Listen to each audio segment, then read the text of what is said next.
On November 26, 1930, the front page of the Medicine Hat Daily News carried a headline that stopped readers cold across Canada.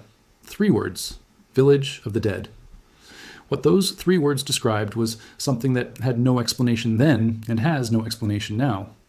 In the remote wilderness of northern Canada, beside a lake so isolated that its nearest neighbor was hundreds of kilometers away, an entire community of between 100 and 150 people had vanished.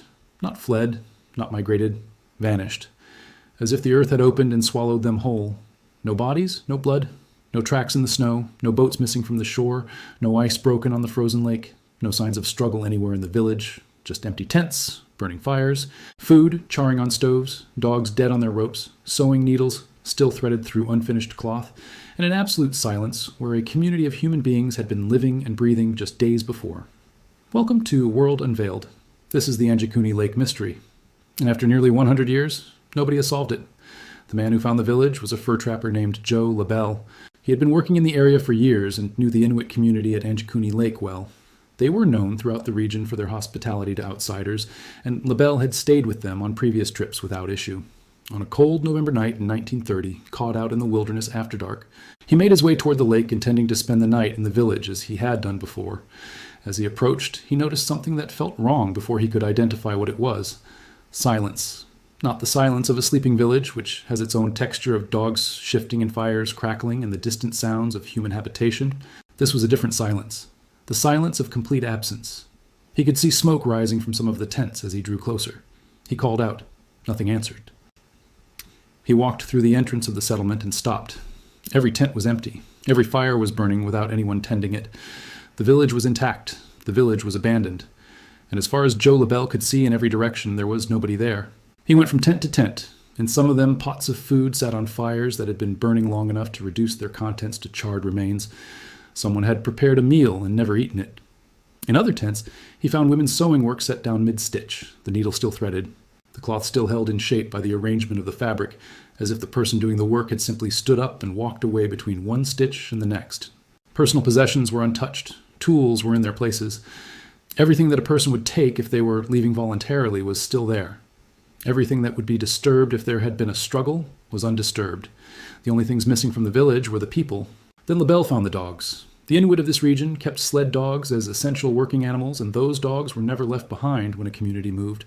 They were too valuable, too necessary, too much a part of daily survival in the Arctic wilderness to be abandoned. The dogs at Anjikuni Lake were still tied to their ropes. They had been there long enough to starve to death, despite food being within reach that no human hand had given them. Sled dogs do not die of starvation in a day or two. The condition of the animals told LaBelle that the people of this village had been gone for at least several days before he arrived. He left immediately. He traveled to the nearest telegraph station and reported what he had found to the Royal Canadian Mounted Police. When the RCMP arrived at Anjikuni Lake, they confirmed everything LaBelle had described and added one discovery that transformed the mystery from baffling to genuinely inexplicable.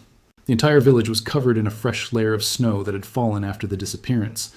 In that snow, which covered every surface uniformly and undisturbed, there was exactly one set of footprints, Joe LaBelle's. No other tracks led into the village, no other tracks led out of it. The lake was frozen solid with an unbroken surface. The community's boats had been pulled up on shore for the winter, as was normal practice. And they had not been moved. The ice on the lake showed no sign of having been broken through anywhere. The Inuit had not walked away from Anjikuni Lake. They had not been taken across the lake. They had not left through the surrounding forest because the snow on the forest floor was also undisturbed. 150 people had been in this village, and then they were not. And the snow that recorded every event on its surface had recorded nothing. The RCMP investigation ran for months. Investigators examined every possible explanation. Mass murder was ruled out quickly because there was no blood and no sign of violence anywhere in the settlement. A forced march to another location was impossible given the absence of tracks in the snow. Voluntary mass migration made no sense given the ABA. And dogs, the burning fires, the unfinished meals, and the fact that no neighboring community had seen or heard from the Anjikuni people before or after the disappearance. Disease or poisoning that might have incapacitated the entire community simultaneously would have left bodies which were conspicuously absent except for one freshly dug grave near the Edgi, G of the settlement, whose occupant was never identified. After months of investigation, the RCMP formally closed the case as unsolved. The file was marked with a conclusion that was not a conclusion at all. The fate of the Anjikuni community was unknown. During the investigation, one additional detail emerged that deepened the mystery without resolving it. The timing of the disappearance was established with reasonable precision by combining two pieces of evidence. The dogs had been dead for, say, feral days when LaBelle found them, which suggested the community had been gone for at least a week. The fires were still producing smoke when LaBelle arrived, which is consistent with wood that has been burning slowly in a confined SPAce for several days after the main fuel is consumed.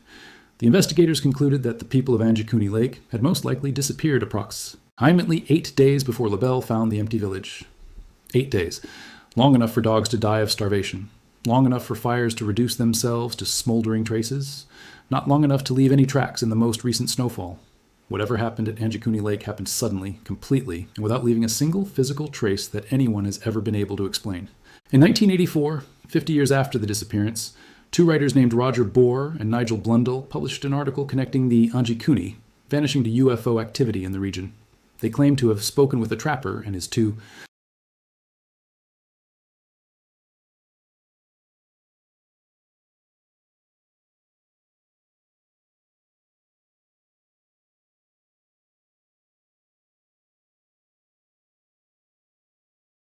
So why critics pointed out that the writers had no physical evidence, that the witness accounts were uncorroborated, and that the specific details of their story differed in several significant ways from the original 1930 police reports. The alien hypothesis was rejected by most researchers as speculation without foundation.